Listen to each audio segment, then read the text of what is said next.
Hello student, कैसे हैं? मैं सोनू सर। हम लोग चैप्टर पर रहे थे सॉल्यूशन, और सॉल्यूशन चैप्टर का आज लास्ट टॉपिक पढ़ेंगे जिसका नाम है एबनॉर्मल मोलर मास। क्या नाम है? Abnormal molar mass. ध्यान दीजिए, ये हमारा लास्ट टॉपिक है। Abnormal molar mass. Abnormal molar mass. इस एबनॉर्मल मोलर मास का हिंदी होगा असामान्य आणविक द्रव्यमान। असामान्य आणविक द्रव्यमान। असामान्य आणविक द्रव्यमान। असामान्य आणविक द्रव्यमान को क्या बोलते हैं? Abnormal molar mass. एबनॉर्मल का मतलब क्या हुआ? जो नॉर्मल नहीं है, जो सामान्य नहीं है, मतलब जो सामान्य से ज्यादा है।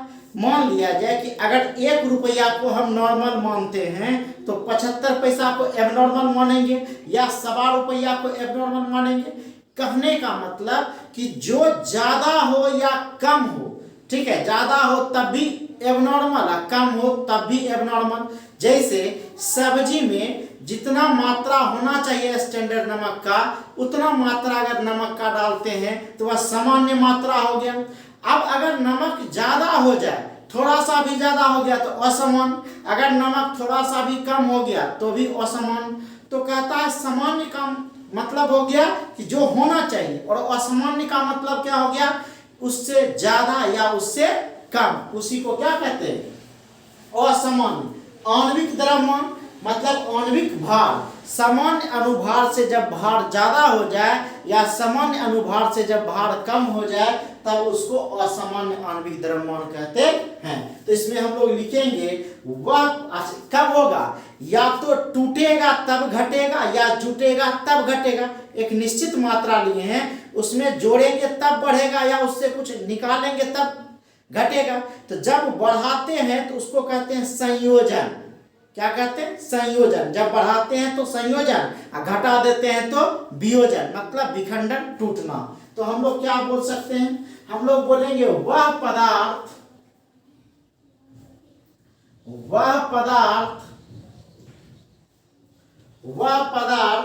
जो विलयन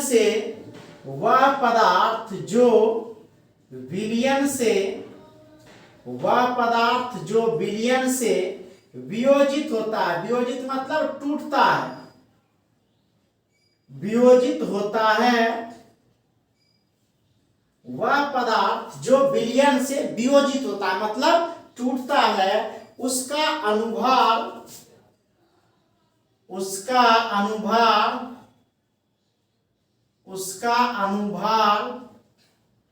सामान्य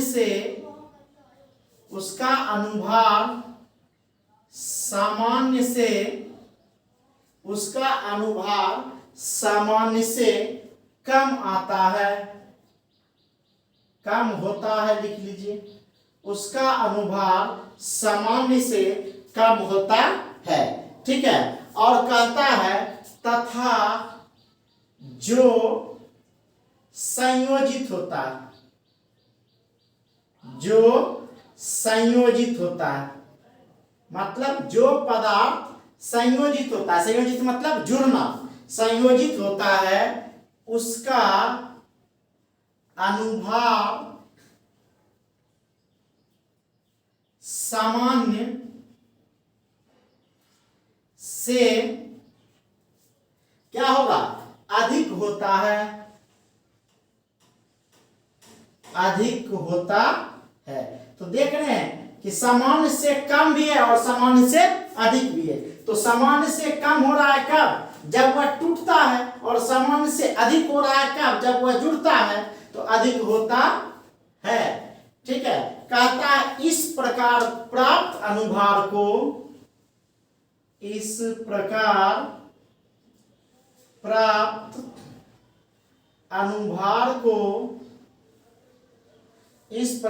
प्राप्त अनुभार को क्या कहेंगे? असामान्य आणविक या असामान्य अनुभार कहते हैं। असामान्य अनुभार कहते हैं। ठीक है, मतलब यह क्या हो गया, असामान्य आणविक भार को अनुभार भी बोल सकते हैं या आणविक द्रव्यमान बोल सकते हैं। इसको शॉर्टकट में कैसे लिखते हैं कि पदार्थ के संयोजन या वियोजन के बाद, पदार्थ के संयोजन या वियोजन के बाद की संख्या असामान्य क्या कहलाएगा, असामान्य कहलाएगा। तो कहता है कि संयोजन या वियोजन के बाद का अनुभार असामान्य आणविक भार कहलाता है, असामान्य अनुभार कहलाता है। तो यह था एबनॉर्मल मोलर मास। इसके लिए वॉन हॉफ ने एक फॉर्मूला दिया, एक समीकरण दिया, किसके लिए, असामान्य आणविक भार के लिए। तो असामान्य आणविक भार को रिप्रेजेंट करने के लिए, सूचित करने के लिए वॉन हॉफ ने एक समीकरण आई दिया।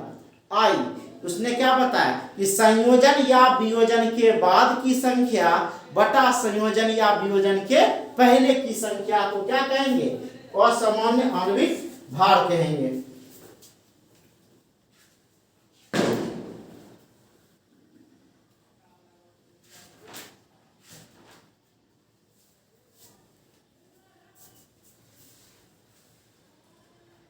ठीक है, तो हम लोग क्या लिखेंगे, वॉन हॉफ गुणांक, वॉन हॉफ फैक्टर।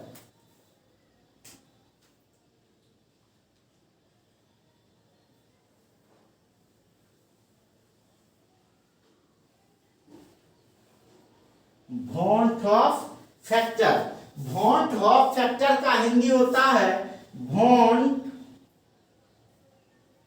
हॉफ गुणांक, वॉन हॉफ गुणांक। और इस वॉन हॉफ, ये साइंटिस्ट का नाम है सर वॉन हॉफ, और उसका अपना लिखने का तरीका था। और वॉन हॉफ गुणांक को आई से रिप्रेजेंट करते हैं, किससे, आई से, स्मॉल आई से हम लोग वॉन हॉफ को लिखते हैं। हम लोग नीचे लिख लेंगे, इसको आई से सूचित किया जाता है।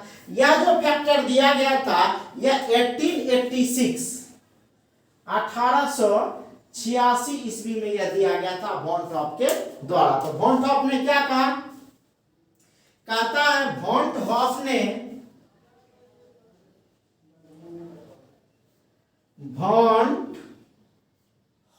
ने असामान्य आणविक भार, असामान्य अनुभारे लिख देते हैं सीधा, असामान्य अनुभार के गुणों की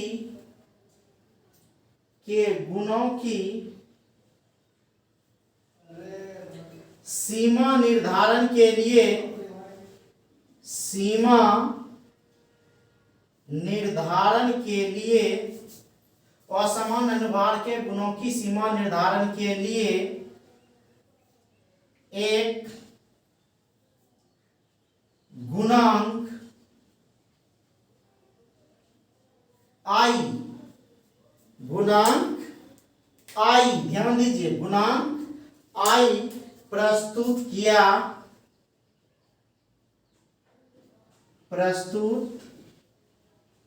किया जिसे क्या कहेंगे, वॉन हॉफ गुणांक कहते हैं, जिसे वॉन हॉफ गुणांक कहते हैं। एक क्या किया, वॉन हॉफ ने असामान्य गुण मतलब ज्यादा या कम के निर्धारण के लिए एक गुणांक आई प्रस्तुत किया जिसे वॉन हॉफ गुणांक कहते हैं। अर्थात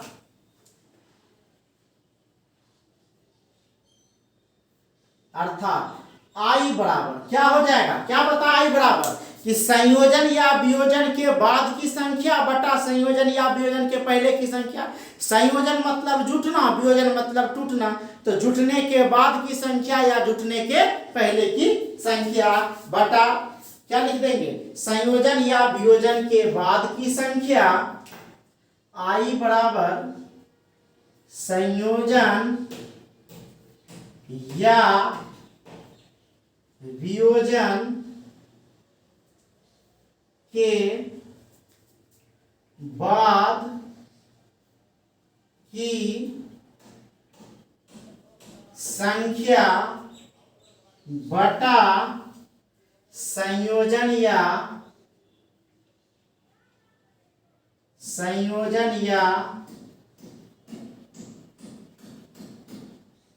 वियोजन के पहले की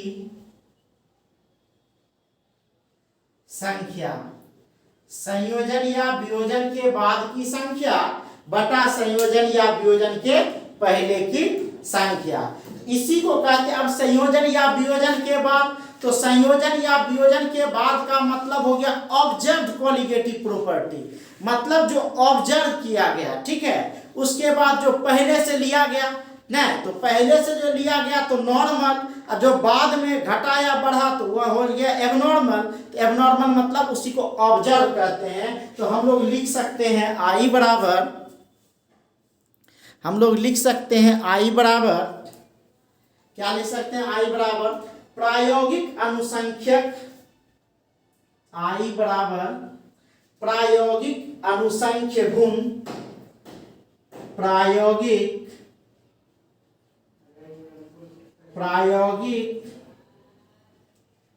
अनुसंख्य गुण बटा सामान्य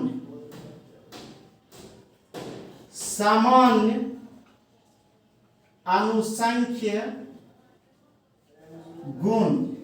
देखिए ऑब्जर्व्ड मतलब हो गया प्रायोगिक अनुसंख्य गुण बटा सामान्य अनुसंख्य गुण। इसी को हम लोग अंग्रेजी में बोलते हैं, इसी को अंग्रेजी में बोलेंगे ऑब्जर्व्ड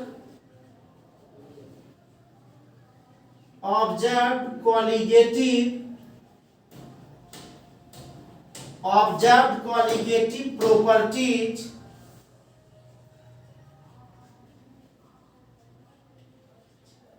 बटा normal colligative properties, normal colligative properties. अब देखिए इसी को हम लोग लिख सकते हैं ऑब्जर्व्ड कॉलिगेटिव को, ठीक है। त्रिभुज दे के ऑब्जर्व, तो डेल ऑब्जर्वर बटा डेल नॉर्मल, ठीक है। अब कहता है, पहले इसका स्क्रीनशॉट लीजिए तब हम लोग देखेंगे। तो हम क्या बताएं कि जिस पदार्थ का संयोजन या वियोजन होता है उसका अनुभार सामान्य से ज्यादा या कम हो जाता है, इसी को असामान्य आणविक भार या असामान्य आणविक द्रव्यमान कहते हैं। वॉन थॉप ने इसके लिए एक समीकरण दिया जिसको हम लोग क्या कहते हैं, वॉन थॉप गुणांक कहते हैं, और इसको किससे लिखते हैं, आई से लिखते हैं। यहाँ देखिए यह आई एक वॉन थॉप गुणांक दिया, ठीक है, जिसके हिसाब से आई बराबर होता है संयोजन या वियोजन के बाद की संख्या, मतलब टूटने या जुटने के बाद की संख्या बटा संयोजन या वियोजन के पहले की संख्या, टूटने या जुटने के पहले की संख्या। इसी में अब संयोजन या वियोजन है, संयोजन हुआ तो कितना टूटा, सॉरी वियोजन हुआ तो कितना टूटा, संयोजन हुआ तो कितना जुटा, उसी को कहते हैं प्रायोगिक अनुसंख्य गुण बटा सामान्य अनुसंख्य गुण जितना लिया गया। फटाक से स्क्रीनशॉट लीजिए।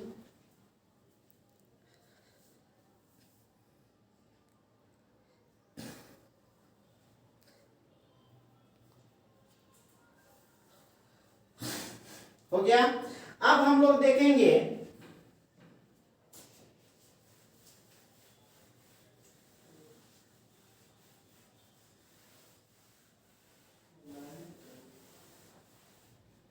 अब कहता है चूंकि अनुसंख्यक गुण,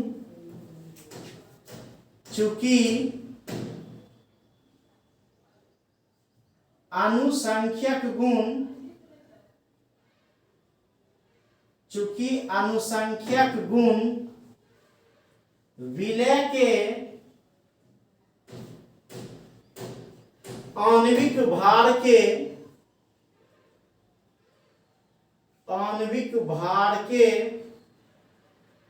व्युत्क्रमानुपाती होता है,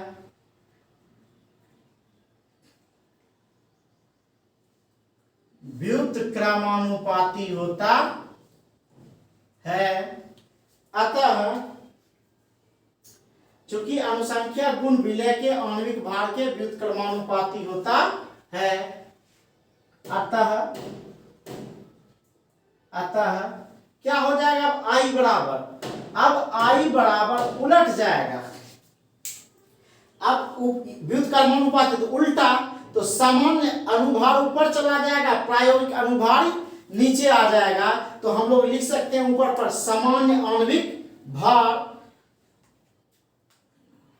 आई बराबर सामान्य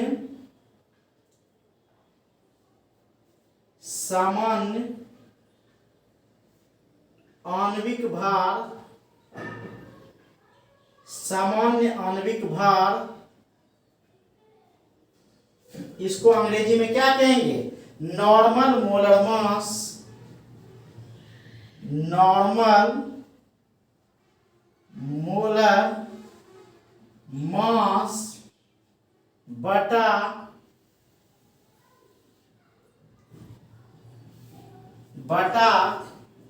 प्रायोगिक आणविक भार, प्रायोगिक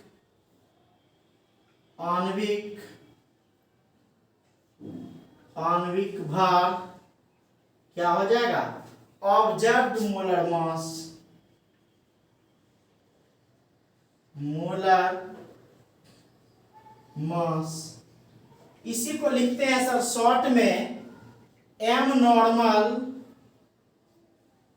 या बराबर में लिख लीजिए, इसको लिख सकते हैं एम नॉर्मल बटा एम ऑब्जर्वर। तो क्या हो जाएगा? दैट मीन्स आई ई लिख दिए, इसका मतलब हो गया दैट मीन्स क्या हो जाएगा? डेल ऑब्जर्वर बटा डेल नॉर्मल बराबर क्या हो जाएगा? एम नॉर्मल बटा एम ऑब्जर्वर। ठीक है, तो फटाक से इसका स्क्रीनशॉट लीजिए, तब हम लोग फिर देखेंगे फॉर डाइल्यूट सॉल्यूशन। लिख ही देते हैं इसमें।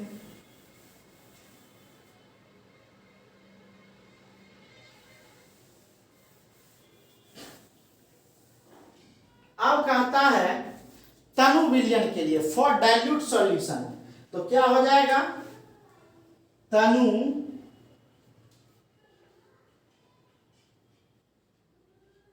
विलयन के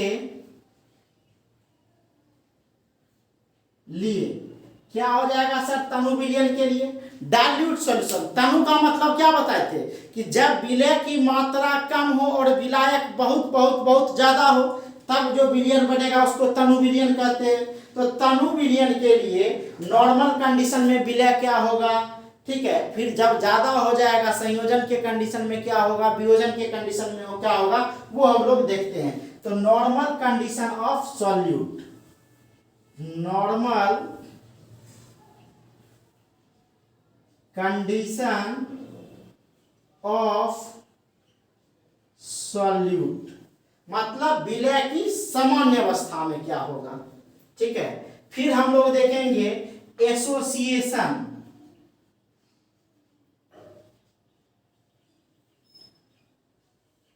एसोसिएशन ऑफ सॉल्यूट। ठीक है, और फिर यहां क्या देखेंगे, डिसोसिएशन,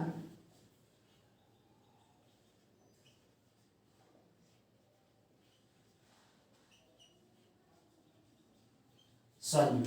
हम बताएं कि नॉर्मल का मतलब होता है सामान्य, नॉर्मल मतलब क्या हो गया, सामान्य। नॉर्मल का मतलब क्या हो गया, सामान्य। नॉर्मल का मतलब सामान्य। अब फिर क्या, एसोसिएशन, एसोसिएशन, एसोसिएशन मतलब होता है जुड़ना, या इसी को बोलते हैं संयोजन। फिर है डिसोसिएशन,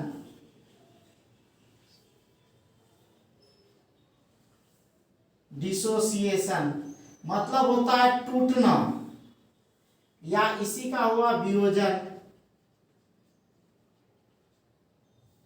कहीं कहीं इसी को लिखा रहता है विखंडन, टूटना। वियोजन को ही क्या कहते हैं? विखंडन। याद रखिएगा कि डिसोसिएशन मतलब होता है विखंडन, इसको याद रखिएगा हिंदी में। अब क्या होगा सर कि जब यह सामान्य स्थिति में होगा, विलय सामान्य स्थिति में होगा, तो यहाँ आई बराबर हो जाएगा 1 के।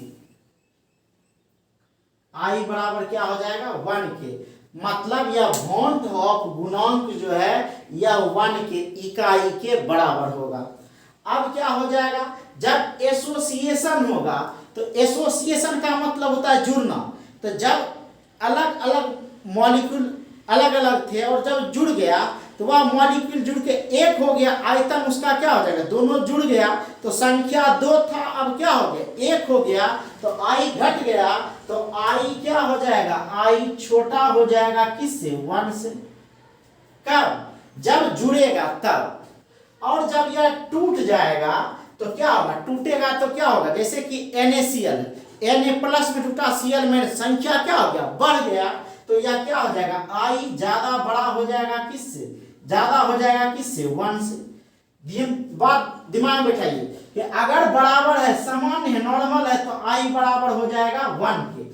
अगर संयोजित हो गया, अलग अलग था, 2 था, जुड़ गया, 1 हो गया, तो क्या हो गया? आई का घट जाएगा संख्या, तो यह आई का संख्या यहाँ क्या हो गया? घट गया 1 से।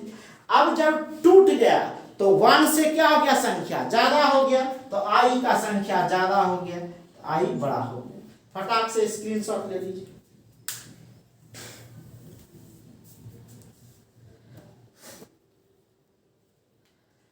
अब हम लोग इसको एक एग्जांपल से समझते हैं कि कैसे यह जुड़ गया, कैसे यह टूट गया। तो हम लोग इसको एक एग्जांपल से समझेंगे। एक चीज इसको दिमाग में रखिएगा, m normal, m observer, del observer, m del normal, ठीक है। तनु विलयन के लिए ये कंडीशन। हम देखते हैं इसका एक एक एग्जांपल कि कैसे यह आई जो है छोटा हो गया, यहाँ कैसे आई का संख्या ज्यादा हो गया, या कैसे आई का संख्या कम गया। इसको हम लोग एक एग्जांपल से देखते हैं।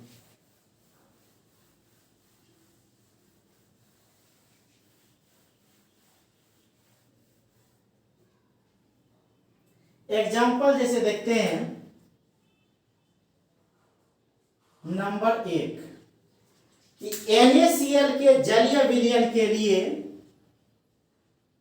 NaCl के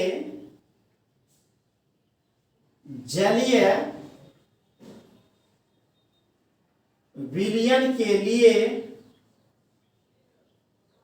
NaCl के जलीय विलयन के लिए आई बराबर 2। क्यों?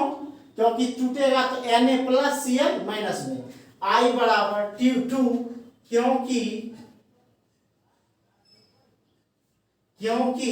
विलयन में क्योंकि विलयन में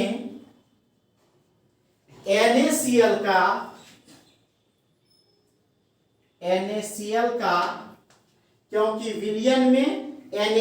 का वियोजन होता है, विखंडन होता है। वियोजन को ही क्या कहते हैं? विखंडन। विखंडन होता है।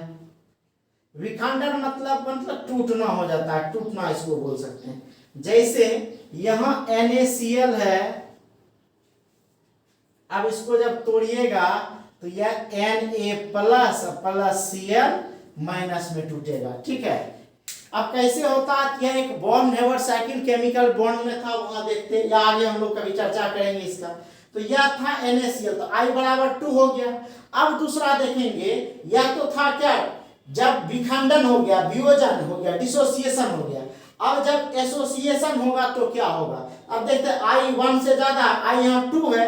अब यहाँ देखेंगे I का संख्या घट जाएगा। कैसे? तो सेकेंड एग्जांपल हम लोग देखते हैं।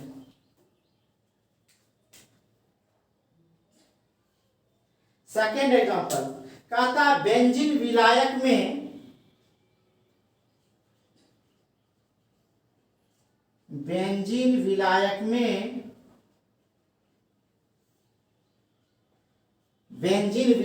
में एसिटिक एसिड या बेंजोइक एसिड, बेंजीन विलायक में एसिटिक एसिड या बेंजोइक एसिड अंतराण्विक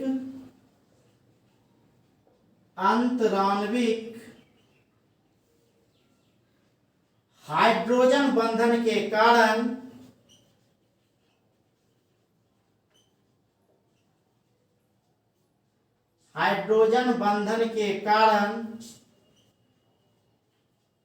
डायमर का निर्माण करता है। डायमर का निर्माण करता है। डायमर का निर्माण करता है। अब कैसे यह सर डायमर का निर्माण करता है, इसको हम लोग देखें। डायमर का निर्माण करता है, हम लोग यहाँ R मान लेते हैं। तो सबसे पहले जाने एसिटिक एसिड का फार्मूला और बेंजोइक एसिड का फार्मूला क्या होता है। अगर हमारा रहेगा CH3 COOH, तब यह हो गया एसिटिक एसिड, ठीक है। अगर रहेगा C6H5, ठीक है, COOH, इसका नाम हो गया बेंजोइक एसिड। ये जब ऑर्गेनिक केमिस्ट्री पढ़ेंगे तो वहां डिटेल से पढ़ेंगे। अब कहता है कि यहां हम इस CH3 को या C6H5 को R माने, तो R बराबर यहां लिख सकते हैं CH3, ठीक है, या C6H5, या R बराबर हम यहां माने। अब कहता है कि यह क्या होगा, डायमर का निर्माण कैसे करेगा। तो यहां हम लोग लिख सकते हैं R C double bond OH। ये तो हो गया एक मॉलिक्यूल। R मतलब अगर CH3 है तो CH3 के बाद लिखे क्या, एसिटिक एसिड का या एक अणु हो गया, या C6H5 है R के बदले, तब बेंजोइक एसिड का एक अणु हो गया। अब यह क्या करेगा कि यह हाइड्रोजन बॉन्ड का निर्माण कर लेगा। ये जो डॉट डॉट दिए हैं इसका मतलब हुआ हाइड्रोजन बॉन्ड। ये क्या है आपका, hydrogen bond, H bond, hydrogen bond है। अब फिर क्या करेगा, यह सेम ऐसा दूसरा अणु से यह जुड़ जाएगा। तो क्या हो जाएगा, देखिए, तो यह H है, यहाँ O हो गया, यहाँ C हो गया, यहाँ डबल बॉन्ड, फिर O हो गया। देखिए फिर यहाँ क्या बना लेगा, ये हाइड्रोजन बॉन्ड बना लेगा। जैसे ये हाइड्रोजन बॉन्ड यहाँ भी बनाया, यहाँ क्या हो जाएगा, फिर R हो जाएगा। देखिए तो ये डायमर का निर्माण कर लिया, और जैसे यह डायमर का निर्माण किया तो दो अलग अलग अणु था, यह घटकर क्या हो गया, आधा हो गया। तो यह क्या हो गया, आधा हो गया। फटाक से स्क्रीनशॉट ले लीजिए।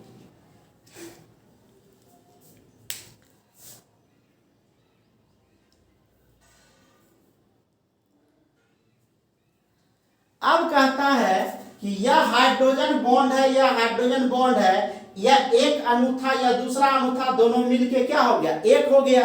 तो दो था, अब एक हो गया। अब इसको समझे सर कि यह डायमर का निर्माण कर लिया। अब हम लोग चर्चा किए थे कॉलिगेटिव प्रॉपर्टी। कॉलिगेटिव प्रॉपर्टी का मतलब अनुसंख्यक गुण। अब अनुसंख्यक गुण में क्या था, क्वथनांक का उन्नयन, न हिमांक का अवनमन, नहीं, फिर क्या था, वाष्प दाब का सापेक्षिक अवनमन, परासरण दाब, इस सब का संशोधित समीकरण जो है इसके आधार पर दिया गया। तो वह कैसे